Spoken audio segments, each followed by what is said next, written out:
வணக்கம். Next gen channel அன்பர்களே, வாழ்க வளமுடன். சர்வம் சக்திமயம். ஜூன் மாதத்தினுடைய கிரக பெயர்ச்சியை முதல்ல நம்ம பார்க்க இருக்கிறோம். ஜூன் மாதத்தினுடைய கிரக சஞ்சாரத்தினுடைய மாத பலனை இப்போ நாம் பார்க்க இருக்கிறோம். ஆங்கில மாதம், தமிழ் மாதம் இரண்டு முறைகளுக்கு உண்டான உத்தேசம் என்ன அப்படின்னா, ஆங்கிலம் என்பது பிரிட்டிஷ்காரன் நம்ம நாட்டுக்கு வந்த பிறகு கணிதம் செய்யப்பட்டுடைய 24 மணி நேரத்தினுடைய கணக்கேடுகள். தமிழ் முறைமைன்றது ஆதி காலத்திலிருந்து தொன்றுதொட்டு வரக்கூடிய பஞ்சாங்க விதிகளை கடைபிடிக்கிறது. அதனால் இந்த கலியுகாதி வருஷத்தில் பெரும்பாலோர் ஆங்கில ஆண்டுகளையே கணக்கீடு பண்ணுறா. அதனால் ஆங்கிலத்தை கடைபிடிக்கிறது ஈஸியாக இருக்கக்கூடிய ஒரு விஷயத்தை தான் நம்ம ஆங்கிலத்தினுடைய விஷயத்தை நம்ம போகிற இருக்கிறோம். அதனால் இந்த ஜூன் மாதத்தினுடைய பலாபலன் என்ன அப்படின்னு பார்க்க போகிறோம். இந்த 12 ராசிக்கு முதல்ல இந்த ஜூன் மாதத்தில் இருக்கக்கூடிய கிரக பெயர்ச்சி அப்படின்றத நம்ம பார்த்துக்கலாம். அது பலன் பார்க்குறதுக்கு கொஞ்சம் உத்தேசமாக இருக்கும். ஜூன் 1/6/2024 மாலை 4 மணிக்கு சனிக்கிழமையில் செவ்வாய் பகவான் பாகமான மேஷராசியில் செவ்வாய் சஞ்சரிப்பதால் 12 ராசிக்கு எவ்வித பலன் அமையப் போகிறது அப்படின்றத பார்க்க இருக்கிறோம். அதற்கடுத்து 12/6/2024 புதன்கிழமை மாலை 6 மணிக்கு சுக்கிர பகவான் ரிஷபத்திலிருந்து மிதுனத்துக்கு பயிற்சி ஆகிறார். அதனால் சுபபோகவாதியான சுக்கிரன் மிதுன ராசிக்கு வரும் காலம் 12 ராசிக்கு எவ்வித பலன்களை கொடுக்க போகுது அப்படின்றதையும் நம்ம பார்க்க இருக்கிறோம். 15/6/2024 சுக்கிரனும் பகவானும் சூரிய பகவானும் இரண்டுமே சேர்ந்து 12 மணி முதல் 12:30க்குள் நடுநிசையில் மிதுனத்திற்கு பயிற்சி ஆகிறா. அதனால் இந்த கிரக சஞ்சாரங்கள் இந்த மாதத்தில் புதன் பகவான் 3 பாவங்களில் சஞ்சரிக்கிறதுனால எந்தெந்த ராசிக்கு எவ்வித யோக பலன்கள் கிட்டும் அப்படின்றத தான் நாம் இப்போ பார்க்க இருக்கிறோம். 29/6 இந்த மாதத்தினுடைய கடைசியில் 29/6/2024 பகல் 12:24 மணிக்கு புதன் பகவான் மிதுனத்திலிருந்து கடக ராசிக்கு பயிற்சி ஆகிறார். அதனால் இந்த கிரக சஞ்சாரங்கள் இந்த மாதத்திற்கு 12 ராசிக்கு எப்பேற்பட்ட பலன்களை கொடுக்க போகிறது, எந்த மாதிரியான பலன்களை கொடுக்க போகிறது, என்ன யோகம் தரப்போகிறது, எந்த பாதகத்திலிருந்து நாம் விடுப்பதற்கு நம்மளை பாதுகாத்துக்கணும் அப்படின்றத தான் நாம் இந்த பலாபலனில் பார்க்க இருக்கிறோம். வாங்க 12 ராசிக்கு உண்டான பலன்களை நம்ம பார்க்கலாம். ஜூன் மாதத்தினுடைய பலன் கடக ராசிக்கு இந்த மாதத்தினுடைய முதல் பகுதியில் பார்த்தோம் அப்படின்னா, செவ்வாய் பகவான் 10ஆம் இடத்துல சஞ்சாரம் பண்ணுறார். செவ்வாய் 10லே இருப்பது திக்பலம் அப்படின்னு சொல்லப்படுது. அதனால் கடக ராசிக்கு தொழில் ஸ்தானம் வலுக்குது. ஏற்கனவே நிறுவனத்துக்கு ஆரம்பிச்சுட்டு ஆஃபீஸ்லாம் ரெடியாக இருந்து நம்ம ஒரு ஆஃபீஸ் துவக்கணும் அப்படின்னு நினைக்கக்கூடிய இந்த கடகராசி நேயர்களுக்கு இந்த மாதம் அற்புதமான பலனை கொடுக்கும் மாதமாக அமைகின்றது. ஆமாம், தொழில் புரிவோர் ஏற்றமாக இருக்கும். ஏற்கனவே தொழிலில் நிறைய பாதிப்பு இருக்குது அப்படின்னு நினைக்கக்கூடிய நபர்களுக்கு இந்த மாதம் உங்களுக்கு தொழில் சாத லாபத்தை கொடுக்கும் மாதமாக இந்த மாதம் அமையும். அது மட்டுமல்லாது இந்த கடகராசி நேயர்களுக்கு ஒரு வாழ்வில் பரிகாரமாகவே தொழிலாளிகளுக்கு உதவி செய்யுங்க. உங்களிடம் வேலை செய்யக்கூடிய ஒரு நிறுவனம் நடத்துகிறீங்களா, உங்ககிட்ட வேலை செய்கிறாங்களா, ஒரு 10 பேர் 15 பேர் வச்சுட்டு செய்யக்கூடிய நிறுவனம் ஸ்மால் இண்டஸ்ட்ரியா இல்லை பிக் இண்டஸ்ட்ரியா அப்படின்னு கூட தலைமை இடத்துல இருக்கக்கூடிய நீங்கள் கடகராசியா, உங்களுடைய தொழிலாளிக்கு காலையில் டீயும் மாலையில் டீயும் நல்லா உங்களை ஹாப்பியாக வச்சுருந்தீங்கனாலே உங்களுடைய தொழில் மிகப்பெரிய ஒரு ஏற்றத்துக்கு போகும். அப்படி இந்த கடகராசிங்க வாழ்வியல் பரிகாரமாகவே நீங்கள் எடுத்துக்கலாம் அப்படின்ற ஒரு விஷயத்தை எடுத்துக்கலாம். ஏன்னா உங்களுக்கு கர்மஸ்தானாதிபதியான செவ்வாய் பகவான் பார்த்தோம் அப்படின்னா சேனாதிபதி கிரகம். நீங்கள் சொல்லக்கூடிய விஷயத்தை ஆற்றல் மிக்க செய்யக்கூடிய கிரகமாக அந்த செவ்வாய் பாகம் அமைஞ்சதால் நீங்கள் ஆர்டர் கொடுத்தா போதும், ரெடியாக செய்யறதுக்கு ஆள் இருப்பான். அந்த ஆளுக்கு நீங்கள் உபகாரம் பண்ணுங்கள், அவர்கள் உங்களை வெற்றியடைய வைப்பார்கள் அப்படின்னு முதல்ல எவ்வளோக்கு எவ்வளோ நீங்கள் தொழிலாளியை மேம்பட வைக்கிறீங்களோ உங்கள் தொழில் உயரும் அப்படின்ற விஷயத்தை முதல்ல சொல்லிடலாம். கடக ராசிக்கு லாபஸ்தானத்திலே ஆரம்ப நாள் முதல் 11ல் 3 கிரகங்கள் சஞ்சாரம் பண்ணுதுங்க. வெற்றிங்க. ஆமாம், 11ஆம் அதிபதி லாபாதிபதி லாபஸ்தானத்தில் சஞ்சாரம் பண்ணுறது கூடுதல் சிறப்பு. சுக்கிர பகவான் உங்கள் 4க்கு அதிபதி, 11க்கு அதிபதி. வண்டி வாகனத்தால் யோகம். ஆல்ரெடி மாதத்தினுடைய முதல்ல நீங்கள் ஏன்னா வண்டி வாங்கணும்னு பிளான் பண்ணிங்கன்னா 15 நாளுக்குள்ளே வாங்கிடலாம். இந்த சுக்கிரன் பெயர்ச்சிக்குள்ளே வாங்கிடலாம். கடகராசினியர்கள் கண்டிப்பாக வாங்கிடலாம். 2ஆம் குறியவனதின் 11ஆம் இடத்துல இருக்கிறது யோகம். அப்போ கடகராசிக்கு இந்த மாதத்தினுடைய முதல் ஆரம்ப தேதியிலிருந்து 15 நாட்களுக்குள் வண்டி வாகன யோகம் கிடைக்கும் அப்படின்னு சொல்லலாம். லாபங்கள் உயரும் அப்படின்னு சொல்லலாம். இந்த மாதத்தில் தொழில்கள் மேன்மையடையும் அப்படின்னு சொல்லலாம். திருமணத்திற்காக திருமண தேதி குறிச்சிட்டு திருமண தேதி தள்ளி போயிடுச்சு, எனக்கு திருமணம் கைகூட மாட்டேங்குது, திருமணம் நீண்ட நாள் போயிட்டே இருக்குது.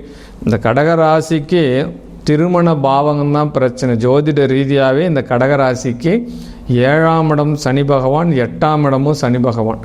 சனி 7ஆம் இடத்துல வந்தாலே ஜாதகத்தை என்ன பண்ணுறாங்க அப்படின்னா 7ல் சனியா அப்படின்ற மாதிரி ஒரு கேள்வி கணைகளை தொடுத்துடுறாங்க. இதனால் இந்த கடகராசி சிம்மராசி ரொம்ப பாதிக்கப்படுறாங்க. 7ஆம் இடத்தில் சனி வரும் காலங்கள் பார்த்தோம் அப்படின்னா, சனி என்னாலே நாங்கள் நேர்மையானவங்க, உழைப்பதற்கு தயாராக இருப்பவன். அதனால் உழைக்கக்கூடிய மன வலிமை உள்ள ஒரு மணவாளன் கணவன் மனைவி உங்களுக்கு வருவார்கள். கவலைப்படாதீங்க, கண்டிப்பாக கவலைப்படாதீங்க. இந்த கடகராசி சிம்ம ராசிக்கு 7ஆம் இடம் சனி என்னை ஒரு படாத பாடுபடுத்து. நிறைய பேர் ஜாதகம் பார்க்குறோம், இதை தான் சொல்கிறாங்க. உழைக்க தயாராக இருங்க, சோம்பேறியாக இருக்காதீங்க. அது மனைவியை புரிஞ்சுக்கோங்க, கணவனை புரிஞ்சு நடந்துக்கோங்க, உங்களுடைய வாழ்க்கை வெளிச்சமாகும் அப்படின்றத சொல்லலாம். அது மட்டுமல்லாது இந்த மாதத்தில் உங்களுக்கு ராகு பகவான் யோகத்தை கொடுக்கிறார். என்ன சார், பாக்கியத்தில் அமர்ந்த ராகு எப்படி கொடுப்பார்? 9ல் ராகு. உள்ளூரில் உங்களை தங்க விடாது. உள்ளூரில் பிஸ்னஸ் பண்ணுறவங்களாம் வெளியூர்லேருந்து பர்ச்சேஸ் பண்ணிட்டு வர மாதிரி இருக்கும், வெளியூரில் போய் தங்குற மாதிரி இருக்கும். கடக ராசிக்கு 9ல் ராகு வரும் காலம் சற்று தந்தைக்கு அவதியை கொடுக்கும். அந்த விஷயத்தையும் நம்ம சொல்லலாம். மூத்தோனுக்கு அவதியை கொடுக்கும் அப்படின்னு சொல்லலாம். உடன் பிறந்த சகோதரன் மூத்த சகோதரனுக்கு சற்று அவதியை கொடுக்கும் அப்படின்னு சொல்லப்படுது. இருந்தாலும் தந்தைக்கினுடைய ஆயுள் விஷயத்தில் கொஞ்சம் கவனமாக இருங்க. தந்தைக்கு மருத்துவ செலவு பண்ணுங்கள். தந்தைக்கு சற்று ஏதோ ஒரு வயசானவர் அவர் மாட்டும் ஒரு ஓரமாக உட்காந்துருக்கட்டும் அப்படின்னு சொல்லிட்டு நீங்கள் அசால்ட்டாக விடாதீங்க. அதனால் தந்தையினுடைய மருத்துவ செலவு சற்று விரதியாகவும் அந்த தந்தைக்கு உபகாரம் செய்யுங்க. இந்த மாதத்தில் தந்தையினுடைய மேம்பாட்டு விஷயத்திற்காக உங்களை கவனித்து கொள்ளுங்கள். ஆமாம், அது மட்டுமல்லாது கடகராசிக்கு 3ஆம் இடத்தில் ஆல்ரெடி குரு சஞ்சாரம் பண்ணின்றார். அவர் இந்த மாதம் முழுவதுமே உங்களுக்கு அங்கே தான் இருக்க போகிறார். அதனால் சுய முயற்சி, உங்களுக்கு நண்பனுடைய உதவியை நாடுங்கள் அப்படின்னு தான் சொல்லப்படும். இந்த கடகராசிக்கு உங்களுடைய சுய முயற்சியில் பிறர் சொல் கேட்டு நடப்பது நல்லது இந்த காலகட்டம். ஆமாம், ஒரு விஷயம் ஆரம்பிக்கிறோம் அப்படின்னா மற்றவாளுடைய ஆலோசனை கேட்டு நடங்க அப்படின்னு சொல்லப்படுது. அது மட்டுமல்லாமல் உயர்நிலை கல்விகள் இப்போது உங்களுக்கு வெற்றியை தரும். மாதத்தினுடைய முதல் விஷயத்திலே 12th முடிச்சுட்டேன் சார், நல்ல காலேஜ் கிடைக்கணும் அப்படின்னு நினைக்கக்கூடிய கடகராசி நபர்களுக்கு 11ஆம் இடம் தான் உயர்கல்வி, 6ஆம் இடம் தான் இடைநிலை கல்வி, 2ஆம் இடம் தொடக்க கல்வி. இந்த பாவகத்தை பார்த்து நம்ம சர்ச் பண்ணுறப்ப கடகத்துக்கு லாபஸ்தானத்தில் 3 கிரகங்கள் பயணிக்கிறதுனால சூரிய பகவான், புதன் பகவான், சுக்கிர பகவான் இந்த ஸ்தான பலம் பெற்று இருக்கிறதுனால, கூடுதல் பலமாக செவ்வாய் ஆட்சி பெறுறதுனால உங்களுடைய படிப்பறிவு மேலோங்கும் அப்படின்னு சொல்லப்படுது. ஆரம்ப பள்ளி சேர்க்கக்கூடிய கடகராசினியர்களுக்கும் அற்புதமான யோக காலம் சொல்லப்படுகிறது.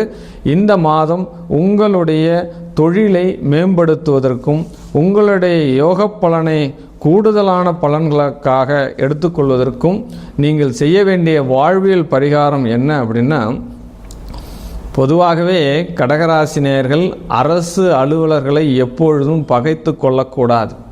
ஆமாம், கடகராசினியர்கள் என்ன பண்ணுவாங்க, டீ சாப்பிடுவாங்க. போய் டீ சாப்பிட்டு டீ கடையில் இந்த அரசாங்கத்தை பற்றி குறை சொல்லுவாங்க, அரசு அதிகாரிகள் நல்லா வேலை செய்யலைன்றதை குறை சொல்லுவாங்க. இப்படி குறையே சொல்லக்கூடாது. அரசாங்கத்தின் மீது கடகராசினியர்கள் குறை சொன்னால் உங்களுக்கு யோக பலன்கள் டவுன் ஆகிட்டே போகும். இதுதான் உங்கள் விதி. நிறைய ஜேர்னலிஸ்ட் இருப்பீங்க, நிறைய செய்தி ஊடகத்துறையில் பத்திரிகையாளர் இருப்பீங்க கடகராசினியர்கள். இந்த அரசாங்கத்தை பற்றி கொஞ்சம் சரியில்லாததை மேலோட்டமாக சொல்லுங்கள், நல்லா இருக்கிறத இன்னும் கொஞ்சம் எடுத்து சொல்லுங்கள். உங்களுக்கு நல் பலன்கள் கிடைக்கும். இந்த கடகராசி நேயர்களுக்கு நல்ல மேலும் பிஸ்னஸ் மேலே வரணும்னா அரசை போற்றி புகழ்ந்தால் உங்களுக்கு யோகம். அவ்வளோதான், இதுதான் சீக்வன்ஸ். இந்த சீக்ரெட்டை வச்சுக்கோங்க. பெண்கள், கடகராசியில் உள்ள பெண்கள் தன்னுடைய குழந்தைகளை ஏமாற்றக்கூடாது. இந்த திருவிழா வரட்டும், இந்த கார் வாங்கி தரேன், இதை வாங்கி தரேன் அப்படின்னு குழந்தைகள் கேட்கக்கூடிய விஷயத்தை ரொம்ப நீண்ட நாள் தள்ளி போடக்கூடாது. சொல்லி ஏமாற்றவே கூடாது. உடனடியாக குழந்தைகளுக்கு என்ன வேணுமோ அதை செய்யுங்க, உங்களுக்கு யோக பலன் கிடைக்கும் அப்படின்னு சொல்லப்படுது. கடகராசி நேயர்கள், யானை பாகனுக்கு உதவி செய்யுங்கள். ஆமாம், யானை வளர்க்கக்கூடிய பாகன் இருப்பான். கோயில் போகிறீங்க, கோயில் போகும்போது அந்த யானையை பராமரிக்கிறதுக்கு ஒரு உபகாரி இருப்பாள். அவள் தான் யானை பாகன்னு பேர். அந்த யானை பாகனுக்கு ஒரு வேட்டி, துண்டு, பழம் வைத்து கொடுங்கள் அப்படின்னு சொல்லுங்கள். அது ஏதாவது இந்த குருவுடைய நட்சத்திரத்தில் இதை பண்ணுங்கள், இல்லை சனியுடைய நட்சத்திரத்தில் பண்ணுங்கள். கடகராசி நேயர்கள் யானை பாகன்களுக்கு ஒரு உபகாரம் பண்ணிங்கன்னா இது ஒரு வாழ்வியல் தாந்திரீக பரிகாரம். இந்த பலனை பெற்று உங்களுடைய வாழ்க்கையை ஏற்றமாக்கி கொள்ளுங்கள் அப்படின்னு சொல்லப்படுது. இதனால் நற்பலன்கள் நிறைய உண்டு. அது தனியாக ஒரு வீடியோவில் நம்ம பார்க்கலாம். பழங்குடியின மக்களுக்கு உதவி செய்யுங்கள். ஆமாம், அடித்தட்டு மக்கள் இருக்காங்களே, அந்த வாழ்வில் தினம் வாழ்க்கையை போராடி கொண்டு வாழ்ந்திருக்கக்கூடிய அடிப்படை அறிவும் கொஞ்சம் கம்மியாக இருக்கக்கூடிய அவங்களாம் இன்றைக்கி பிரில்லியண்ட் ஆகிட்டாங்க. இன்னும் பொருளாதாரத்தையும் படிப்பறிவிலையும் ஏற்றமில்லாத மக்கள் ஏதோ ஒரு மூலையில் இருந்து கொண்டு தான் இருக்கிறார்கள். அவர்களெல்லாம் இந்த கடகராசினியர்களில் இருக்கக்கூடிய ஒரு பெரிய வணிக முதலீட்டாளர்களுக்கு ஒரு வேண்டுகோளாக வைக்கிறேன். கடகராசி நேயர்கள் இருக்கக்கூடிய பெரிய முதலாளிகள், வணிகத்தில் ஈடுபடக்கூடிய நபர்கள், இந்த பழங்குடியின மக்களுக்கு ஒரு ஊரையே நீங்கள் தத்து எடுத்தீங்கன்னா உங்களுடைய வணிகம் மிகப்பெரிய அளவில் போகும். இந்த பழங்குடியின மக்களுக்கு சற்று உபகாரம் செய்யுங்க. இது ஒரு ரெக்வெஸ்ட்டாக நான் பண்ணுறேன். இந்த கடகராசி நேயர்கள் இந்த பழங்குடியின மக்களுக்கு உதவி செய்கிறீங்க அப்படின்னா உங்களுடைய நிறுவனம் மிகப்பெரிய அளவில் போகும். உங்களுடைய வாழ்க்கையில் எந்த துன்பமும் வராது, கர்ம வினைகள் அகலும் அப்படின்ற விஷயத்தை முதல்ல கடகராசினியர்கள் சீக்வன்ஸாக புரிஞ்சுக்கோங்க. இதெல்லாம் வாழ்வியல் பரிகாரமாக எடுத்துக்கொள்ளுங்க. கடகராசி நேயர்களுக்கு தனக்காரகான குரு பகவான் வழிபாடு சாலச் சிறந்தது அப்படின்னு சொல்லப்படுது. குரு பகவான் அப்படின்னோடனே சிவாலயத்தில் இருக்கக்கூடிய தட்சிணாமூர்த்தி தெற்கு நோக்கி இருக்கக்கூடிய குரு பகவானை போயிட்டு வேலைக்கிழமை கடலை மாலை போட்டுட்டு நீங்கள் வணங்கிட்டு வந்தீங்க அப்படின்னா உங்களுக்கு ஞானத்தை அருள்வார். ஞானத்தை கொடுக்கக்கூடிய குரு பகவான் சிவாலயத்தில் உள்ள தட்சிணாமூர்த்தி குரு பகவான் உங்களுக்கு நல்ல ஒரு வாழ்க்கையும் சுகபோகமான வாழ்க்கையும் தனதானியங்களையும் செல்வ வளத்தையும் கொடுக்கக்கூடிய குரு பகவான் நவக்கிரக கோயிலில் இருக்கக்கூடிய பிரகஸ்பதி. அதனால் ரெண்டுத்துக்கும் வித்தியாசம் உண்டு, புரிஞ்சிக்குன்னு செயல்படுங்க. வியாழக்கிழமை தோறும் குருவனுடைய ஓரையில் நவக்கிரகத்தில் உள்ள பிரகஸ்பதியை ஒரு இனிப்பு வச்சு நீங்கள் வழிபட ஆரம்பிச்சிட்டிங்க அப்படின்னா இந்த கடகராசி நேயர்களுக்கு மிகப்பெரிய ஒரு தன யோகம் உண்டாகும். இது வாழ்வியல் பரிகாரமாக நீங்கள் எடுத்துக்கலாம். ஆமாம், இந்த ஜூன் மாதம் இந்த கடகராசி நேயர்கள் அற்புதமான பலாபலன் அளிக்க இந்த கிரகங்கள் சஞ்சாரம் செஞ்சுட்டுருக்கு. சிறு பரிகாரங்கள் சொல்லிட்டு வர இந்த பரிகாரங்களை செஞ்சுட்டு உங்களுடைய வாழ்வாதாரத்தையும் உங்களுடைய வாழ்க்கையும் உயர்த்தி கொள்ளுங்கள். வாழ்க வளமுடன். சர்வம் சக்திமயம். ஒரு மாதத்தினுடைய பலாபலன் என்பது மாத கிரகங்களாகிய சூரிய பகவான், புதன் பகவான், சுக்கிர பகவான், செவ்வாய் பகவான் இந்த கிரக சஞ்சாரங்களை வச்சுட்டு தான் கோச்சார ரீதியாக இந்த பலன்கள் சொல்கிறதுன்றது பொதுவான ஒரு விதியாக சொல்லப்படுகிறது. ஜனன ஜாதகத்தில் இந்த கிரகங்களுக்கு எந்த பாவகத்தில் உங்கள் கிரகங்கள் அமைஞ்சிருக்கு அப்படின்றத தீர்க்கமாக ஆலோசனை செஞ்ச பிறகு தான் முழு பலன் நீங்கள் எடுத்துக்கொள்ள முடியும். பொது பலன் சொல்கிறோம் அப்படின்றது ஒரு 30% பலன்கள் தான். மீதி 60-70% பலன்கள் ஜனன ஜாதகத்தில் உள்ள கிரகங்கள் எந்த நட்சத்திரத்தினுடைய அமைப்பில் இருக்குது, எந்த பாவகத்தில் இருக்குது, கோச்சார ரீதியாக சுபகிரக பார்வை இப்போது இருக்கிறதா அப்படின்றதெல்லாம் அனலைஸ் பண்ணிட்டு தான் உங்களுடைய சுய ஜாதகத்தினுடைய முடிவுக்கு நீங்கள் போகணும். உங்களுடைய ஜாதகத்தில் நீங்கள் பார்க்கணும் அப்படின்னு நீங்கள் விரும்புகிறீங்க அப்படின்னா உங்களுடைய பெயர், பிறந்த தேதி, பிறந்த நேரம், பிறந்த இடம் இதை மட்டும் என்னுடைய தனிப்பட்ட வாட்ஸ்அப் குழுவிற்கு அனுப்பி கட்டணம் செலுத்தி உங்களுடைய ஜாதகத்தினுடைய பலாபலனை தெரிஞ்சுக்கோங்க. உலகம் உன்னதமாகட்டும், மக்கள் வாழ்வாங்கு அனைத்து வளம் பெற்று வாழணும், இந்த உலகம் சந்தோஷமாக இருக்கணும், மக்கள் சந்தோஷமாக இருக்கணும், நேயர்கள் அனைவருக்கும் வாழ்க வாழ்க வாழ்க வளமுடன். சர்வம் சக்திமய்.